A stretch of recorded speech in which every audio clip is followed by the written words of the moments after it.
Hai pecinta Sugar Glider. Nah guys, gimana kabarnya hari ini? Ini sorry banget nih udah seminggu nggak ngupload, seminggu sekali untuk saat ini karena masih ada kesibukan. Dan pada kesempatan kali ini guys, saya ingin mengajak kalian untuk membahas sebuah Q&A. Nah, saya siapkan nih ada beberapa pertanyaan. Jadi nanti jika teman-teman memiliki pengalaman seputar ini boleh tulis di kolom komentar guys. Nah, kita langsung saja ke pertanyaan yang pertama. Ini miliknya siapa nih? Namanya susah banget, ini nggak bisa dibaca, saya nggak bisa baca tulisan seperti ini. Yang pertanyaan seperti ini guys. Kak mau tanya, jadi kemarin baru beli sugar glider, setelah di kandang baru dia diem aja, tapi saya tetap kasih makan dengan tangan, namun dia tidak suka dipegang, dalam kurung menggigit dan bunyi. Apa yang harus saya lakukan gitu. Nah, ini yang sering sekali saya katakan buat teman-teman yang baru memelihara sugar glider. Ya paling tidak ketika baru memeliharanya, membawanya pulang, itu sugar glider ada pada masa adaptasi guys. Ketika mau memberikan makan, jangan langsung berikan makan guys. Boleh sih dikasih di wadah. Tapi ketika sugar glider menunjukkan tanda-tanda stres, diamkan dulu guys di kandang untuk beberapa saat agar dia beradaptasi. Setelah itu untuk memberikannya makan menggunakan tangan, jangan pada saat dia aktif gitu. Pada saat dia tiduran, kita belai-belai, kita siapkan makanannya, kita sodorkan makanannya ke mulutnya. Kalau dia sudah mulai mau makan, maka itu menunjukkan bahwa dia sudah mulai beradaptasi dengan kita guys. Oke, kita lanjut ke pertanyaan yang kedua dari miliknya Tia Aditya. Assalamualaikum mas. Waalaikumsalam. Mau tanya, SG saya sakit, kakinya bengkak, nggak mau makan, kira-kira solusinya gimana ya mas? Waduh, kalau solusinya untuk kaki bengkak itu biasanya ada sebabnya. Yang pernah saya alami itu kakinya bengkak karena saya memberikan kain dan kainnya itu ternyata nyangkut di kukunya gitu loh guys, sehingga pada saat dia muter-muter melilit kakinya bengkak. Itu yang pernah saya alami. Nah solusinya si sugar glider itu dilepaskan dulu talinya sehingga aliran darah di kakinya itu dapat lancar kembali gitu loh guys. Dan memang sih pada saat dia sakit itu nafsu makannya turun. Nah jadi seperti itu, cari dulu penyebabnya. Karena penyebabnya apa ya pasti itu solusinya gitu loh guys. Ya kayak kita lah, ketika kita sakit nafsu makan kita pasti turun kan. Jadi seperti itu menurut saya. Ya berdasarkan pengalaman saya juga. Buat teman-teman ya silahkan tulis di kolom komentar ketika memiliki pengalaman seperti ini. Dan solusinya saya sarankan memberikan makanan dan madu untuk menambah daya tahan tubuhnya guys. Atau buah-buahan yang memang dia suka, yang memiliki kandungan vitamin yang tinggi. Ya seperti buah-buahan yang sering kita makan. Tapi ya jangan buah yang aneh-aneh gitu loh guys. Oke, kita lanjut ke pertanyaan yang ketiga dari miliknya Toriku99. Yang pertanyaannya gini. Bang mau tanya, SG saya yang jantan itu kok biasanya crapping terus sambil ngeluarin kelaminnya dan keluar seperti cairan bening dari kelaminnya itu gitu. Itu kenapa ya Bang, padahal sudah ada betinanya. Nah guys, ini perlu teman-teman ketahui, sudah ada betinanya bukan menjamin si jantan itu tersalurkan hasratnya gitu loh guys. Jadi perlu teman-teman ketahui ketika menjodohkan sugar glider apakah cocok atau tidak gitu guys.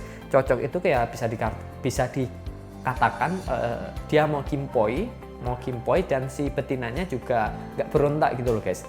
Karena nggak cocok itu ada beberapa sebab. Yang pertama, si betinanya mungkin belum birahi atau umurnya masih di bawah si jantan. Nah, ini yang sering sekali saya katakan. Jika ingin memberikan pasangan atau memberi pasangan si jantan, lebih baik minimal seumuran atau lebih tua dibandingkan si jantan guys. Dan ya solusinya untuk masalah seperti ini ya coba diganti betina yang lain jika ada betina yang lain. Jika tidak ada, coba dipisahkan terlebih dahulu ya paling tidak beberapa hari. Atau jika masih seperti itu, jika ada teman yang memiliki betina yang sudah dewasa, yang sudah siap kimpoi gitu, dipinjam dulu, nanti hasilnya dibagi gitu loh guys. Dibagi lumayan kan, tapi ya itu tadi resikonya bagi dua kalau punya anak gitu. Dan yang keempat ada FRS VZH27. Assalamualaikum Mas Ihsan. Waalaikumsalam. SG saya masih umur 1,5 bulan atau 1,5 bulan dan baru beli. Kok craving terus ya? Alangkah baiknya kalau di umur segitu harus sering dipegang atau gimana Mas Ihsan? Ini hampir sama sih dari pertanyaan yang pertama tadi. Jika baru mengadopsi sugar glider ya kita harus tahu dulu sifatnya seperti apa. Kalau misalnya memang jinak dari sononya, ya kita langsung ajak interaksi aja nggak apa-apa. Tapi kalau memang dia menunjukkan tanda-tanda stres, itu tadi guys, biarkan dia di kandang dulu. Kita interaksinya jangan pada saat dia aktif, pada saat dia tidur kita belai-belai, atau pada saat mau memberikannya makan.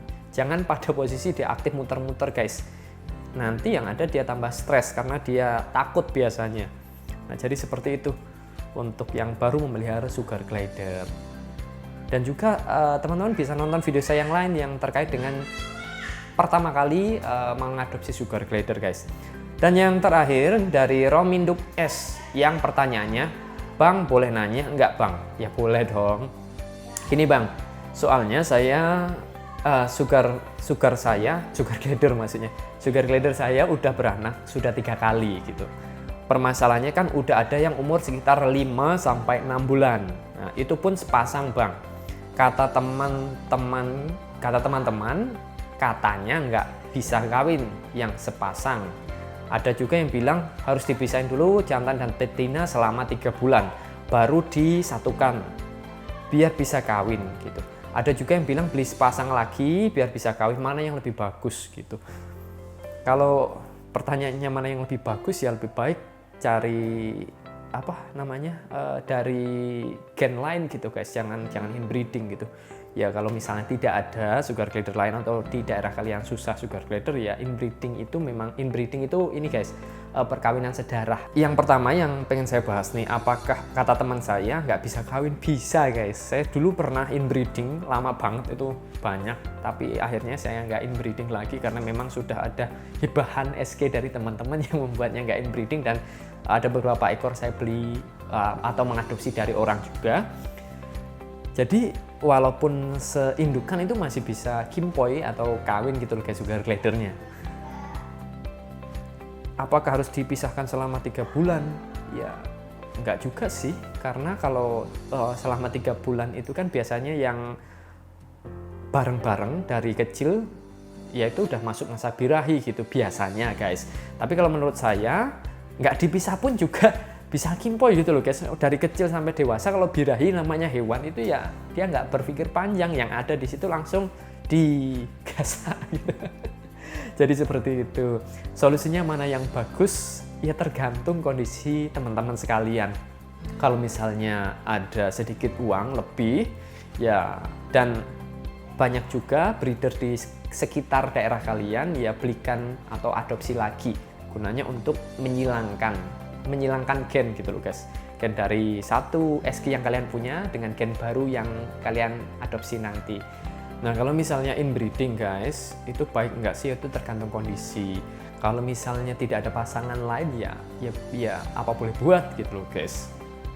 Oke, mungkin itu saja 5 pertanyaan pada kesempatan kali ini. Mudah-mudahan bermanfaat buat teman-teman. Jika teman-teman memiliki pengalaman seputar apa yang ditanyakan ini tadi guys, kalian bisa tulis di kolom komentar. Karena di kolom komentar sifatnya kita sharing-sharing satu sama lain guys. Ya, pengalaman saya menjadi pengalaman teman-teman, pengalaman teman-teman juga menjadi pengalaman saya gitu guys. That's all for today. See you next time dan salam pecinta sugar glider.